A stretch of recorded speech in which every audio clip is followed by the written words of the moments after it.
When this show aired, I was a little mixed on my opinion of it. It's trying to be a romantic comedy with some darker themes like suicide and death, which is a bit hard to settle on tone-wise since those two things aren't exactly closely related. But as it's gotten more time to develop, can it marry those two in a cohesive way so the series doesn't trip over itself at every turn? Or am I gonna find myself progressively more creeped out over the main dude looking like a Hot Topic mascot? Only one way to find out, and that's by looking more in depth at Gleipnir. Or for my English-speaking audience, Gleipnir, because it's the same damn word. Not every anime translates into something, especially when it's a name. The main plot for this one's about some above-average high school student named Shuichi suddenly losing all ambition in life. He could go to any college he wants. Hell, he's even recommended by his teachers, but he doesn't take them up on it. We find out the reason why is he's no longer human, which is, as one would expect, turning him listless and detached from life. I guess that could be a metaphor for depression. That stagnancy and lack of highs and lows in one's day-to-day life ultimately makes you feel like nothing matters. But in his case, we actually see he's a monster. While out late one night, he notices a fire and rushes to find a girl named Claire trying to kill herself by lighting a storehouse while she's still inside. The guy transforms, kicks down a wall, which there's a perfectly usable door, but whatever, and saves her life. The next day, she approaches him, saying she knows what he is and uses his cell phone to trick him onto a roof where she promptly attempts murder by kicking him off the edge. Just before he hits the ground, he turns into his monster form, surviving the fall, and she's got prime blackmail material by snapping a few pictures on her phone. She shows him a coin, which he doesn't know a damn thing about, despite her saying it has something to do with monsters like him, and the two are attacked for said coin shortly thereafter. This introduces the idea of monsters besides the main dude into the story. That these things exist, they fight over coins which give them power, and our main characters are dragged into the whole mess now, one being a monster and the other possessing a coin. So as this all plays out, them being attacked and barely getting away, Claire notices a zipper on Shuichi's back, and when she opens it, the whole depression analogy crops up again since he's literally empty inside. Or at least maybe some idea about soulmates? Because she climbs inside him and they're greater than the sum of their parts. However you want to interpret that. And the fact that there is something to interpret shows some competency on the part of the series writer. That there is something being said here besides, wouldn't it be cool if a dude and a girl fought monsters but like she wore him like a costume? I don't really know what this guy's smoking, but don't do drugs, kids. Otherwise you'll end up with a popular manga. That's the basic setup for this series. Is it engaging? I mean, it gets the job done. It's not a groundbreaking plot, but it has enough intrigue to keep the audience engaged by laying out that info early on and focusing on how the characters deal with their situation.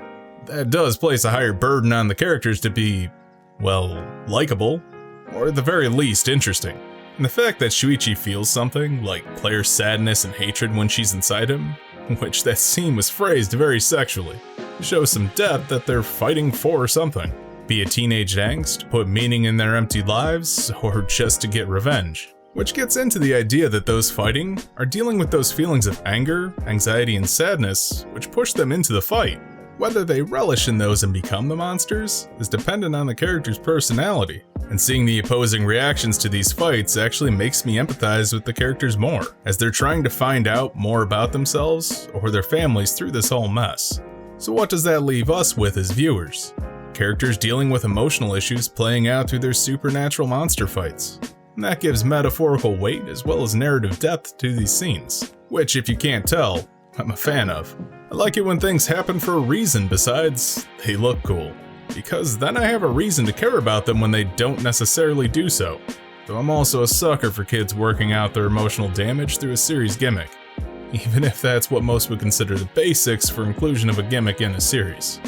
Overall, the animation's pretty good. The first episode has a solid art direction, with some neat framing, and a focus on detailed movements. The worst, honestly, would probably be this CG fire scene, which isn't really that bad considering you can tell they used CG for this shot because it would have been pretty damn time consuming and wouldn't have had much payoff had they gone with hand drawn. Though when it comes to the action scenes, things feel a bit sluggish at times. I can't really tell why they decided to go with that, at least artistically, as punches and kicks pack a ton of weight and impact, showing the people working on it understood what they were doing. But movements are incredibly slow when I don't think they're meant to be.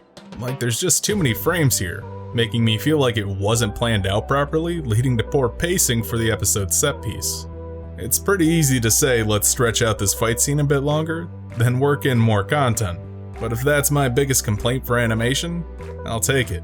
I'd rather a hit feel sluggish than a whole scene just suck, if you know what I mean. If I had to give some more complaints, I've got one. It's pretty big too.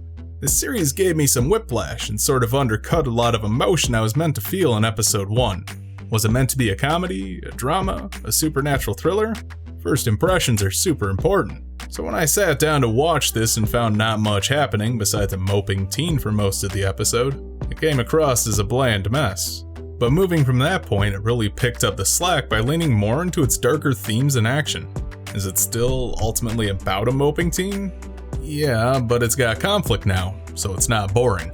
Specifically character, physical, and emotional conflict, so there's a lot to actually sink my teeth into. Which I guess leads me into, should you, dear viewer, watch Gleipnir? That really depends on your tastes. But if you like darker themes of death, a decent amount of perversion, and brutal fights told with a decent art style, I'd check it out. If I had to pin any failings down on this one, I'd say it suffered from a bland first episode, and that made me a bit wary on if I wanted to stick with it. But having watched a bit more and gotten into the meat of the series, it's actually my sort of edgy action. I'd say check it out if you're looking for something a bit twisted this season. Hey, you made it to the end of the video. Don't forget to like, comment, subscribe, share, and do all the other YouTube stuff to help the channel grow. You can also join my Discord with a link down in the description. And if you really want to support me, you can head on over to my Patreon, where you can pick up some extra perks like voting on what I do next. Thanks for watching.